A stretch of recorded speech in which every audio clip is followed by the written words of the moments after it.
শেষ জামানায় সফল হওয়ার কয়েকটা পথ বলে দিচ্ছি। 1 নাম্বার, আপনাকে জ্ঞান অর্জন করতে হবে। কোরআন হাদিসের সাথে সমসাময়িক যত জ্ঞান আছে সব অর্জন করতে হবে। এটা 1 নাম্বার। জ্ঞান নাই, আপনি শেষ জামানায় টিকতে পারবেন না। যাদের কাছে এই জ্ঞান ছিল তারা কিন্তু মহামারীর আগেই প্রস্তুতি নিয়েছিল।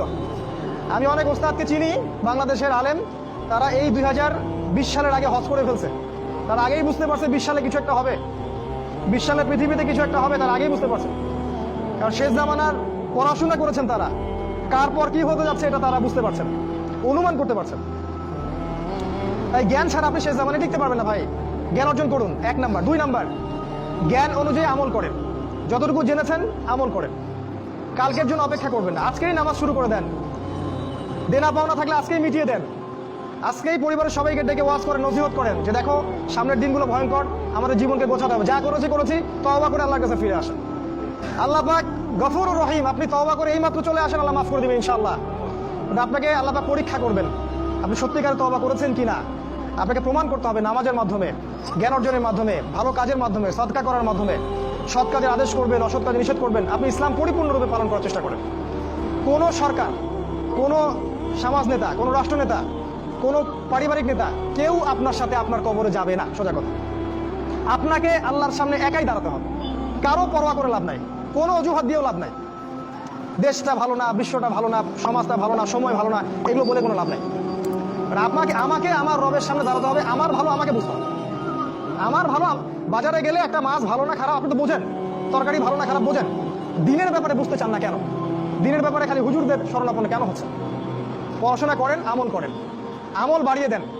দিন সময় নষ্ট করবেন না। যুবকদেরকে স্পেশালি বলবো, সময় নষ্ট করবেন না। শয়তান 3টা ধোঁকা দিবে যে পরে শিখে নিব, পরে করবো নি। শয়তান আসে বুঝাবে যে এখন কি আর বয়স হয়েছে, আগে পরে দেখা যাবে। শয়তান বুঝাবে আমি এগুলো জানি তো, আর জানার দরকার নাই। এগুলো শয়তান বোঝাবে আপনাকে।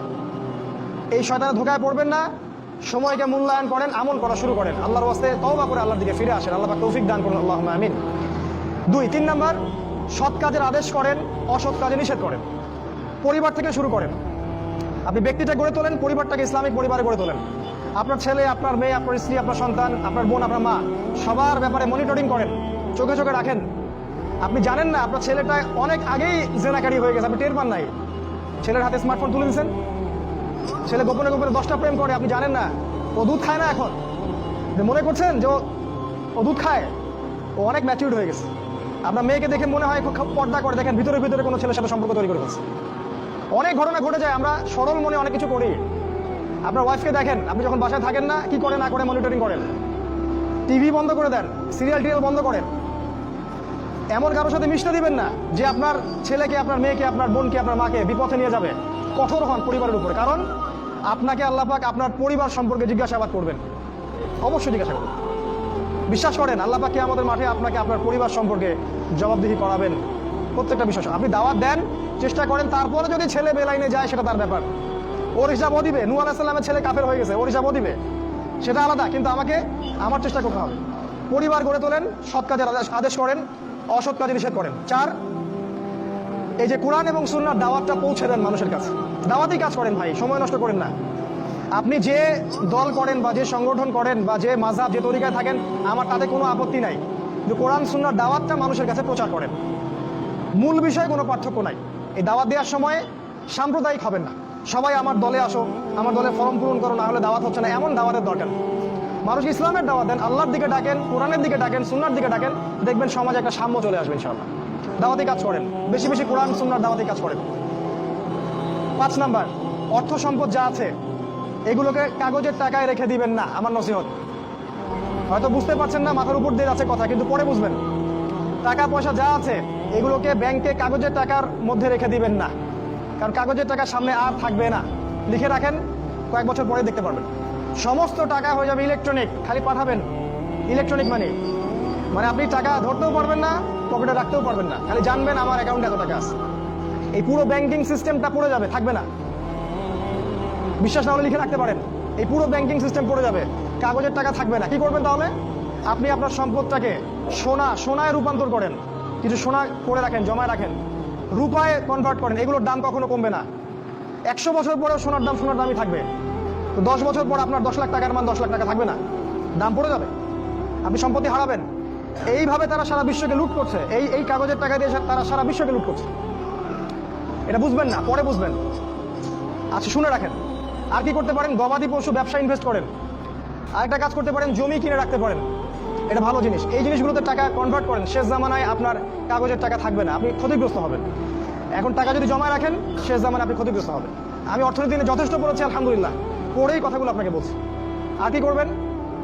যদি সম্ভব হয় শহর, আপনারা তো গ্রামেই থাকেন মাশাআল্লাহ, শহরে যারা থাকে তাদের উদ্দেশ্যে বেশি বলছি এটা, কারণ এটা অনলাইনে যাবে। শহর কেন্দ্রিক জীবন ব্যবস্থা ত্যাগ করতে হবে। শহরে আপনি বাঁচতে পারবেন না, টিকতে পারবেন না। শহরগুলো ধ্বংস হয়ে যাবে। আল্লাহ পাক বলেছে ওয়াইম মিন ক্বরিয়া ইল্লা নাহনু মুহলিকুহা ক্বাবলা ইয়াউমিল কিয়ামা, কিয়ামতের আগেই প্রত্যেক নগরী আমি ধ্বংস করে দিব। আল্লাহ পাক বলেছে শহর থাকবে না। প্রত্যন্ত জায়গায় চলে যাওয়ার চেষ্টা করেন, গ্রামের বাসা ওইদিকে প্রজেক্ট করেন, ছোট ছোট মুসলিম কলোনি করে গড়ে তুলতে হবে। এই কাজগুলো করতে পারেন। আর কিছু করতে পারেন, শারীরিক প্রস্তুতি নেন।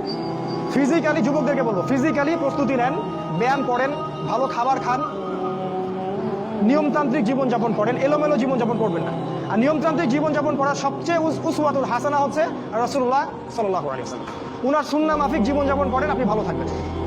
কারণ সামনের দিনগুলোতে আরো ফিতনা বাড়বে এবং আমাদের এই যুব সমাজের এবং তার পরবর্তী প্রজন্মের শারীরিক অবস্থাকে নষ্ট করে দেওয়ার জন্য অগণিত খাবার বাজারে ছেড়ে দেওয়া হয়েছে, যেগুলোর মধ্য দিয়ে অসুস্থ হয়ে যাবে। তাই রাসূলের পদ্ধতি অনুযায়ী জীবনযাপন করেন, ভালো খান, ফ্রেশ জিনিস খান, ব্যায়াম করেন, শারীরিক প্রিপারেশন নেন, আপনি ভালো থাকবেন ইনশাআল্লাহ। এই কাজগুলো আপনাকে ইনশাআল্লাহ শেষ জামানায় বাঁচতে সাহায্য করবে। আর সর্বশেষ যেটা নাসিহা, সেটা হলো যে ইসলামের জন্য, ইসলামকে ভালোবেসে আপনার জান থাকলে জান দিয়ে, মাল থাকলে মাল দিয়ে, সময় থাকলে সময় দিয়ে, শ্রম দিতে পারেন শ্রম দিয়ে, বা মেধা আছে মেধা দিয়ে দিনের জন্য কিছু করেন, দিনের কোনো খেদমত করে যান। এই কাজগুলো পরকালে আপনার জন্য সদকায়ে জারিয়ার মাধ্যম হবে ইনশাআল্লাহ।